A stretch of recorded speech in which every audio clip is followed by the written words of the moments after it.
Welcome, everyone, to the Tethys Shipyards. I am Takeshi Yamato, the Yardmaster, joining our host, the Housecoat Gamer. Yo.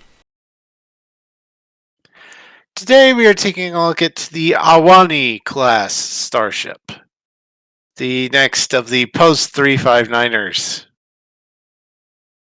Yes, there's a reason we're taking a look at the Cheyenne first, though. Yeah. We have to address the elephant in the room, and that is that people from Star Trek Adventures clearly don't know how the registry codes work. Yeah. Well, here's how... So, the Cheyenne class has a launch year of 2350. We don't know what the registry number for USS Cheyenne was. All we know is USS Ahwahnee NCC 73620, but that had a commissioning date, according to the book, of 2360. So after the Galaxy class, at least.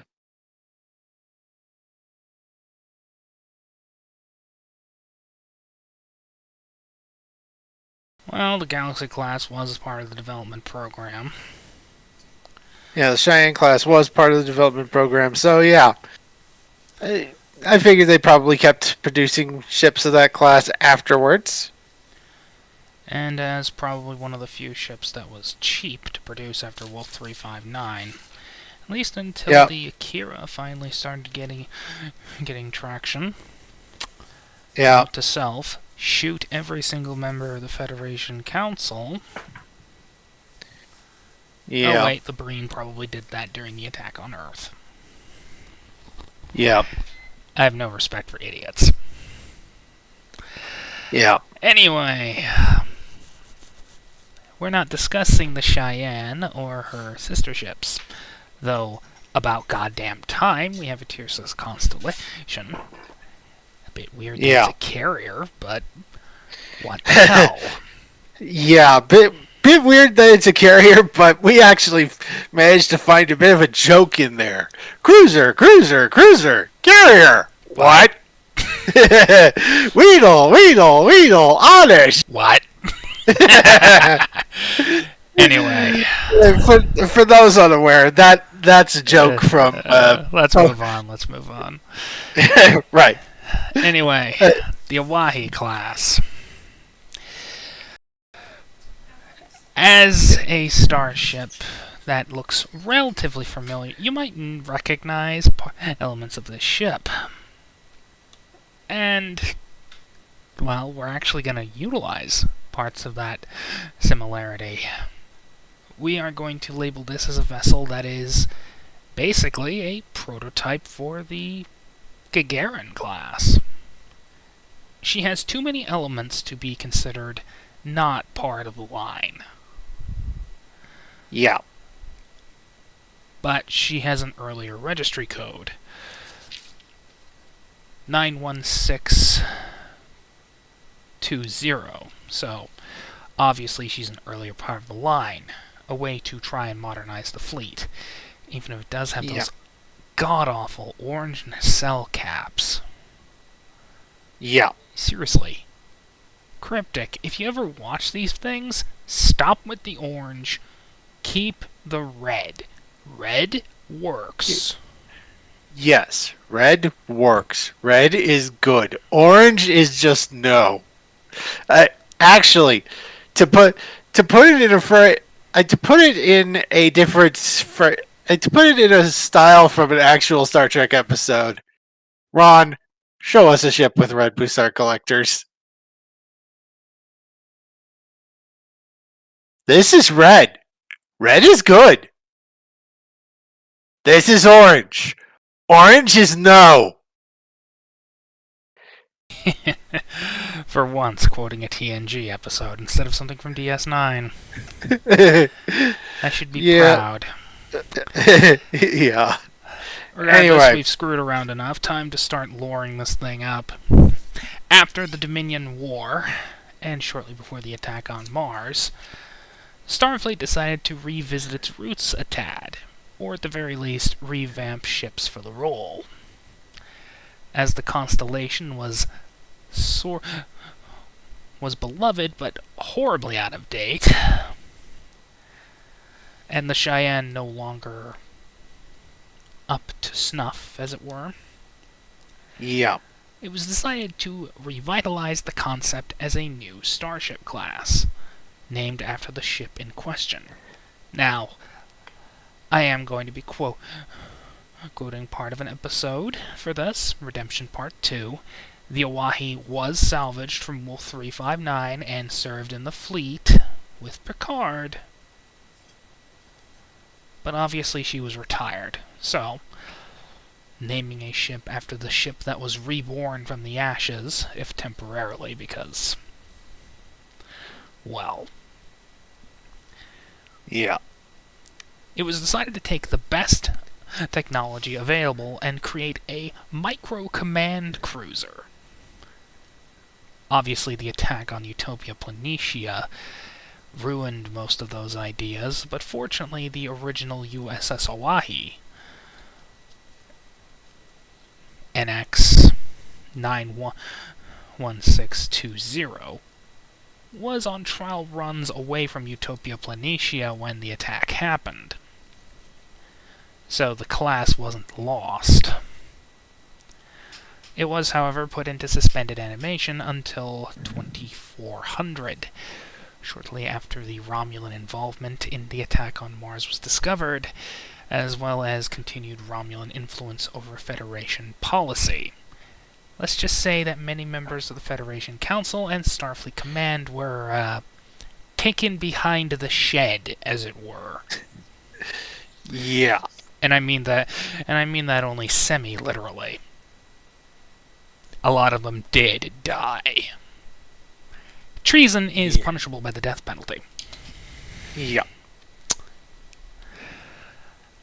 However, the Ahwahnee and her sister ships would not participate at Frontier Day for obvious reasons. There just weren't enough of them, and, well, they aren't exactly considered top of the line anymore. Yeah. The Ahwahnee herself tried to respond to the Frontier Day crisis, but all she did was arrive shortly after the Enterprise D blew the supercube to pieces. We still love the D. Long live the D.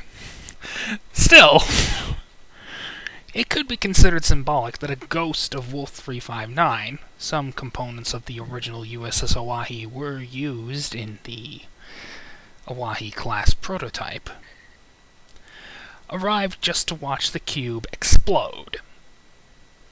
Yeah. Just a further way of cementing the Borg to go to hell. Yes. Of course, the ship would finally enter serial production just after the Iconian War ended. Yeah. She serves as a heavy cruiser carrier, and we will be statting her as such. Yeah.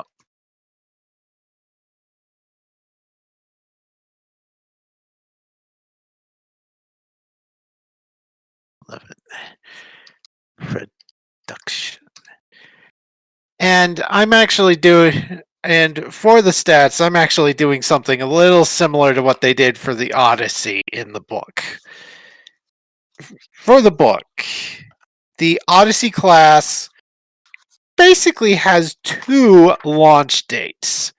2381 Verity for like USS Verity and maybe USS Odyssey, and 2409 for General Odyssey class.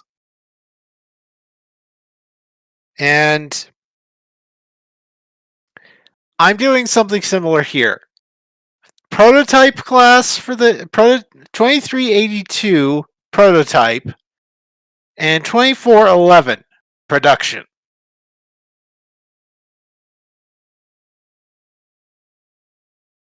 Do we want to do so for 20 we'll do stats based on 2382.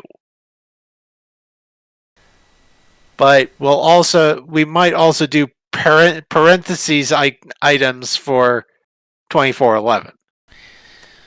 So Cheyenne was a scale 4 starship. The Ahwahnee is basically the same. The baseline stats for the Cheyenne were comms 9, computers 9, engines 10, sensors 9, structure 9, weapons 9, and its department modifiers were 2 points in con and 1 point in engineering. It had phaser arrays, photon torpedoes, and a strength 3 tractor beam. Gonna have to invert that for some of these things. After all, as a carrier class vessel, she's gonna need more communications and engineering. Yeah. And for talents, it had improved reaction control system, improved warp drive, and secondary reactors. Don't see any reason to change any of that. Well, I can see one. Yes, because the extensive hangar bays. Because she's a carrier. Yeah, we'll need to swap out one of those. Anyway, so the Cheyenne class had 55 points because 2350 launch date. We're going to need to add 3 for 2382 and then another 2 for the 24 for the production model. Communications mostly. All right, so 2 points in communications. Communications 11. That gives us 1 more point for the 2382 version. I would say structure. All right, structure 10. And now we have an extra 2 points for the 2411 version. Weapons and engines. All right. She's undergone a bit of a refit cycle. So,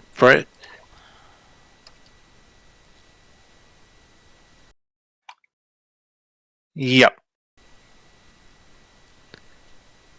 So, comms 10, comms 11, computers 9, engines 10, parentheses 11, sensors 9, structure 10, weapons 9, parentheses 10.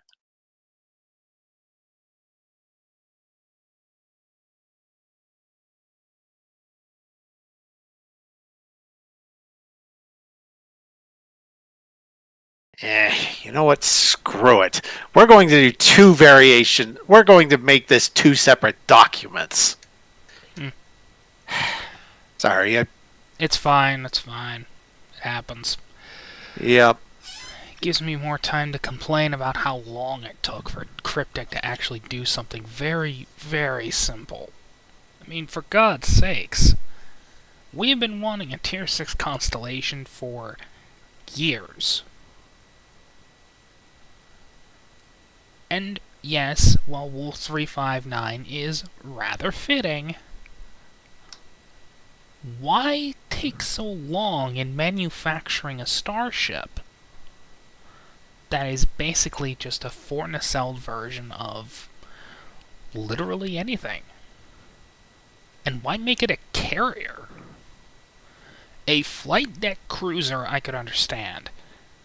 Somewhat complain about because, well, I like my weapon system. The cruiser command that reduces weapons cost. Yeah. But a carrier? Again, that Pokemon Reset Bloodlines joke applies. Cruiser, cruiser, cruiser, carrier. What? What?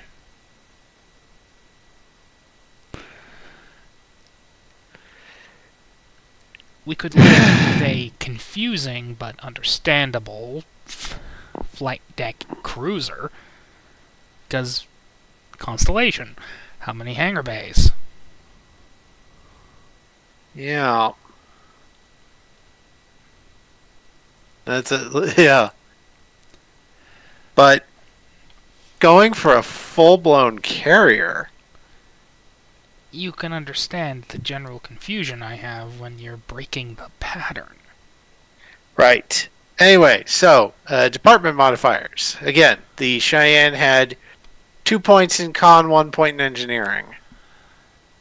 1 point in engineering, 1 point in command, 1 point in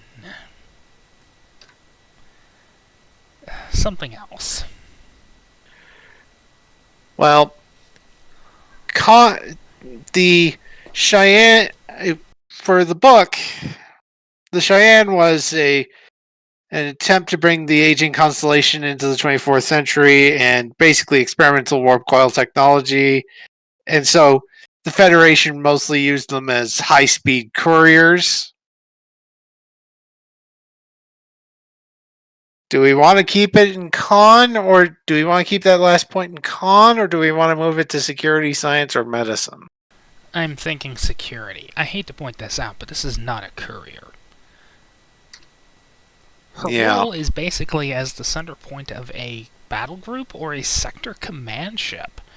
Basically a smaller version of something like the Sagan, or God forbid, the Odyssey. Yeah. So, yeah. The original Cheyenne may have been a courier design, but this thing definitely, but the Ahwahnee definitely isn't. For weapons, definitely swapping out the photon torpedoes for quantums.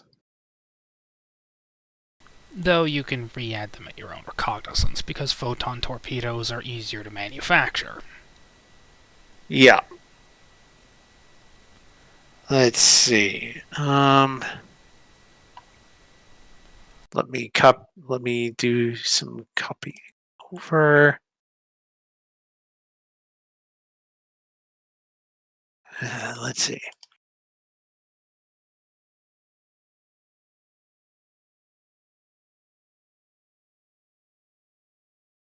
Now, talents. Do we want to drop improved reaction control system, improved warp drive, or secondary reactors? I'm not exactly sure how to drop it. Well, RCS thrusters, obviously. I hate to point this out, but again, command ship. Yeah. We'll drop extensive shuttle bays. And we'll drop improved reaction control system to put in extensive shuttle bays. And that means we still have improved warp drive and secondary reactors. Copy that over to the production dock.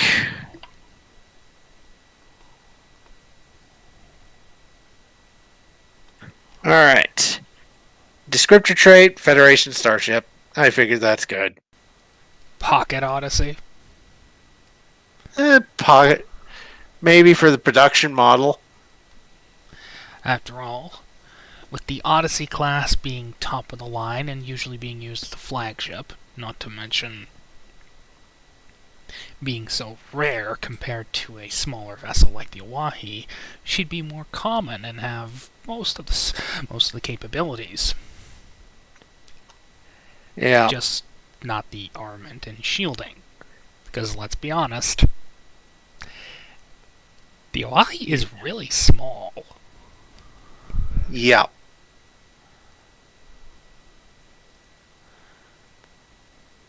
Now we need a notable ship. Right. Yeah. Shall we do that for the yeah.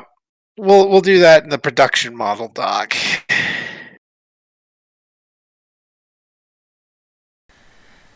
Ahwahnee, I believe, is named after a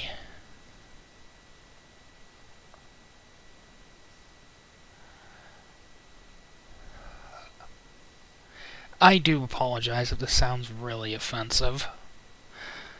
But I do believe it's named after a Native American tribe or a member of a Native American tribe. I am not an expert. I just want to make that clear. No clues about that. But I have to say it.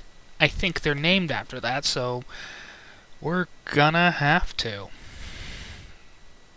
Yeah. So I'm gonna have to look up a name. Nothing personal. That'll give me time to. Oh, that explains it. It's named after something from The Shining. The Ahwahnee Hotel. Oh! Oh, God.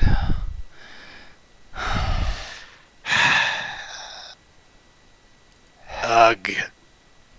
Named after something from a horror series. Okay, this I can live with. It actually makes my job a little bit easier. Yeah. I will. Yeah. I will mention that's probably one of the few exceptions to the rule for Cheyenne-class starships, according to the book. Cheyenne-class vessels tend to be named for places located in vast open spaces on member worlds. Ogallala, Tamani's Run, and Endless Skies are all examples. And the Ahwahnee Hotel is also located in a wide open expanse, if I remember correctly. Huh. Then again, it's been a few years since I've watched The Shining, And I've never watched The Shining at all. So anyway, we might as well give this thing a naming convention. Horror novels. Or horror themes. Yeah.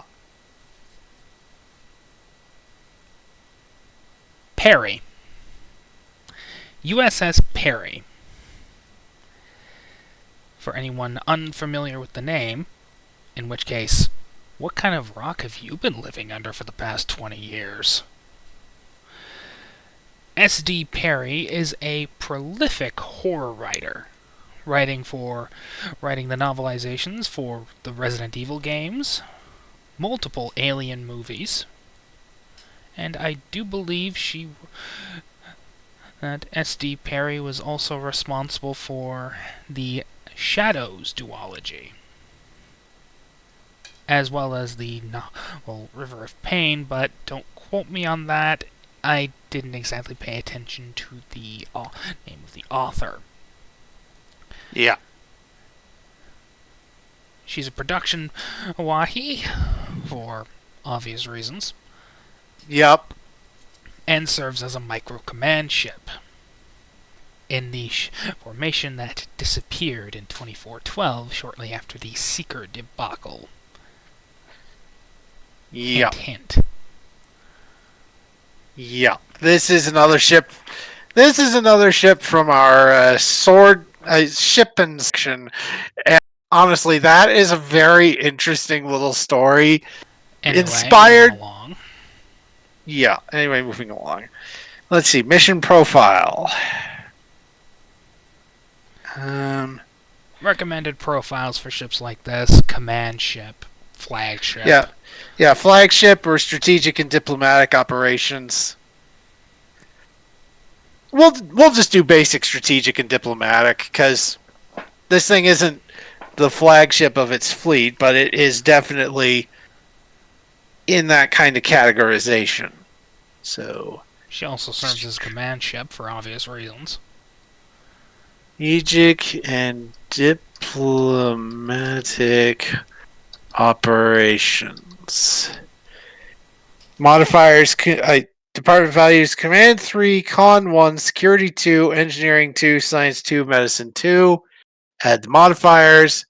It's Command 4, Con 1, Security 3, Engineering 3,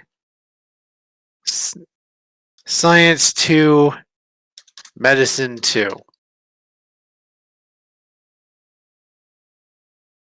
And as a scale for, and let's see, profile talent, we'll put command ship in here.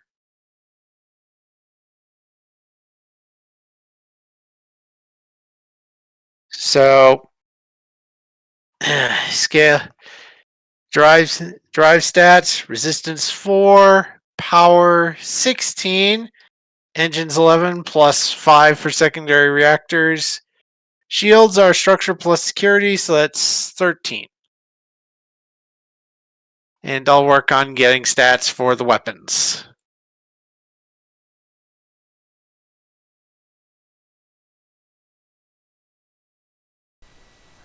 So yeah, that is the Ahwahnee. Oh, And what's the registry number for the Perry? something in the 98384. 98384. Okay. And a reminder that sometimes you can be wrong. I thought it was named after a Native American tribe. I mean, it sounds like it is. It's also spelled like it. So Yeah. So my misunderstanding is understandable. I also haven't watched The Shining in years. And I've never watched The Shining. It probably never will. So yeah, that's... You're reminded or learn something new every day. Yeah. As you should. Yeah. Honestly, I think if I were to make a starship of this class, I might name it Ishimura. Twinkle, twinkle, little star. I'm going to end this bit with the song.